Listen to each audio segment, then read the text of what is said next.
आदाब दोस्तों, मैं मोहम्मद वैस न्यूज़ ट्रैक चैनल पर आपका इस्तकबाल करता हूं। आज हम बात करेंगे शायरों की, कवियों की, जिनकी स्थिति कोरोना वायरस महामारी के इस 2 सालों में काफ़ी दयनीय हो गई है। वो शायर और कवि जो सिर्फ मुशायरों और कवि सम्मेलनों में के से अपना जीवन यापन करते हैं, उन्हें काफ़ी मायूसी हाथ लग रही है। उनका कहना है कि उन्हें ना तो सरकार की तरफ से और ना ही किसी संगठन की तरफ से प्रोत्साहित किया जा रहा है, ना ही उन्हें मदद दी जा रही है, जिसकी वजह से उनका और उनके बच्चों का पालन पोषण काफ़ी मुश्किल हो गया है। शायरों का ये दर्द पिछले दिनों दिल्ली अल्पसंख्यक आयोग के ज़रिए आयोजित किए गए एक सम्मेलन में नज़र आया। इस सम्मेलन में शायरों ने अपने दर्द का खुलकर इजहार किया और कहा कि हमारी मदद कीजिए। मुख्यमंत्री अरविंद केजरीवाल और दिल्ली उर्दू अकादमी के ज़रिए इनकी मदद की गुहार लगाई कि हमारी मदद करिए, हमारी स्थिति दिन पर दिन बदतर होती जा रही है। आइए देखते हैं शायरों ने क्या कहा।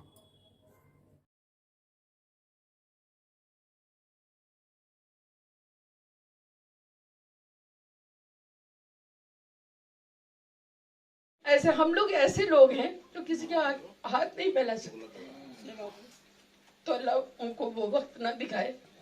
कुछ बहुत सारे ऐसे लोग हैं, मैं बहुत सारे ऐसे शायरों को जानती हूँ जिनको मैं गांव गिराओं से भी पकड़ पकड़ के लाई। मैंने दूरदर्शन में बहुत दिन तक निजामत की और उसमें वहां लाला के मुशायरे पढ़वाए लोगों को, कोशिश की। यहाँ इकबाल साहब ये बात बता सकते हैं कि मैं किस जमाने से मुशायरों में हूँ और कहाँ। सन 96 से अमेरिका, लंदन, पता नहीं कहाँ गई हूँ, मगर मैंने सबको सपोर्ट किया, कोशिश की। मैंने नहीं किया, मुझसे अल्लाह ने करवाया। और मेरा, हम सबका फर्ज बनता है कि हम सबको एक दूसरे को सपोर्ट करें। तो आप लोग भी आगे बढ़े। है कि ये इनका काम नहीं था, फिर भी इन्होंने ये हम लोगों के लिए काम किया, तो मैं इनकी एहसानमंद हूँ, शुक्रगुजार हूँ।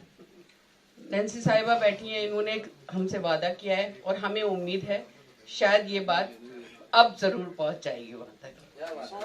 जैसा कि ताज मोहम्मद साहब को हमने ये, आप लोग इनका नाम रख दे मासूम, वाकई में मासूम है से, तो हम कुछ चुनिंदा लोग उन तक वो अपनी बात पहुंचाना चाहते हैं। अगर इस तरीके से भी जा सकती है हमारी आवाज, तो मैं ये कहना चाहती हूँ कि मैं तो खैर बड़े लेवल पे मुशायरे पढ़ती रही हूँ, अल्लाह का करम है, बहुत हम लोगों की सोच से ज्यादा अल्लाह पाक ने दिया था, मगर हम भी हार गए।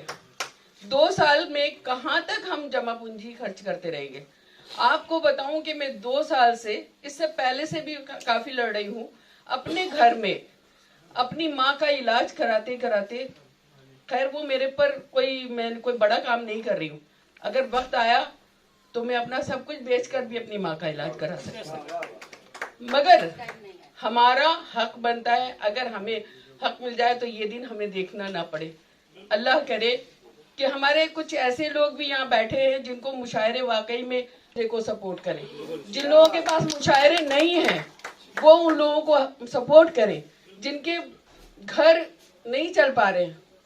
अगर जहाँ पर काबिल और बड़े और शोहरत याफ्ता आ सकते हैं 4 लोग, तो वहाँ 2 लोग भी ऐसे आ सकते हैं जो परफॉर्मर नहीं है मगर शायर तो हैं, तो उनका हक भी बनता है, तो चल सकता है। तो उनकी जिम्मेदारी बनती है कि वो सभी शायरों को सपोर्ट करें, मगर हम लोगों के लिए कुछ ना कुछ तो है हम लोगों के लिए, तो ऐसा महसूस ना हो शायरों को कि हम जीरो हैं। नहीं, हम हौसला कहाँ तक रखें। ये कहा जा रहा है कि हौसला रखो, हौसला रखो, हौसला कहीं तो टूट जाता है ना। मगर हमारी सबकी जिम्मेदारी, हम कोशिश रखें, मुंह हाथ पांव इसलिए दिए हैं कि हम उनसे सोचें समझें और आगे बढ़ें। मरकजों को बंद किया जाए, ये तहरीक मेरी नहीं है, आजी जी की तहरीक है। इन्होंने मेरे साथ तबादला ख्याल किया इस सिलसिले में, तो मुझे इनसे हौसला मिला और इनके ताल्लुक से मैं हमेशा ये कहता भी रहा हूँ कि ये बड़े मासूम जज्बे के साथ उर्दू एकेडमी के जाकिर भाई ने शायरों को जमा किया, सीएम साहब क्या ले गए तो शायरों ने अपनी बात रखी। और मुझे यकीन है कि जाकिर भाई के पास इतनी पावर है जो उर्दू एकेडमी के अलावा मसले हल शायरों के करा सकते हैं। और जो बेरोजगार शायर हैं, रोटी रोजी से परेशान हैं, बे सरकार झिल्ली वाले, ठेले वाले, मेले वाले, रेले वाले सबको दे रही है। इन दरमियानी या तो हमसे बड़ी उम्मीदें हैं मेरे जाकिर भाई आपसे कि आप एक ऐसा कदम उठाएंगे जो हम लोगों के हालात बेहतर होंगे। अब ये तो सालाना सिलसिला शुरू हो गया लॉकडाउन का। ये तो हर साल 3-4 महीने मुसीबत आनी है। नौकरी वाले नौकरी कर ले, वो शायर कहाँ जाएगा? भीड़ इकट्ठी करने की इजाजत नहीं। पर 10 शायरों को पेमेंट दिया करती, 2-2 हजार रुपए, 20,000 रुपए दिया करती। तो उसमें 10 शायरों हम दिया करते थे। अगर अकेडमी वही सिलसिला शुरू कर दे तो कम से कम ये है कि जो सोसाइटियां प्रोग्राम करती है छोटे छोटे 20-20 आदमी बुलाकर अपने यहाँ, तो एक सिलसिला शुरू हो जाए। उसके लिए भी इनकार है तो कमाल किया जाता है स्टेज पर, जब वो उन्हें चूंकि एंकर चाहिए होते हैं, निजामत करने के लिए चाहिए होते हैं, या तारीफ करने के लिए नेताओं की, चूंकि नेताओं की तारीफ भी शायर से अच्छी कोई कर नहीं सकता है। क्या बात है नहीं? बहुत झूठी लगा हुआ है वोट के लिए। हमारे पीछे वोट का वो स्टिकर नहीं लगा हुआ, हमारे पीछे सिर्फ इतना लगा हुआ है जब इलेक्शन होगा, भीड़ जमा करनी होगी तो हमारी जरूरत पड़ेगी। हमें मजमा जमाने के मदारी की तरह इस्तेमाल किया जाता है। गवर्निंग काउंसिल पिछले जब से बनी है मुसलसल कह रही है कि साहब वो हमने पूरी लिस्ट बनाकर दी है, सब शायरों के अकाउंट में पैसे आएंगे।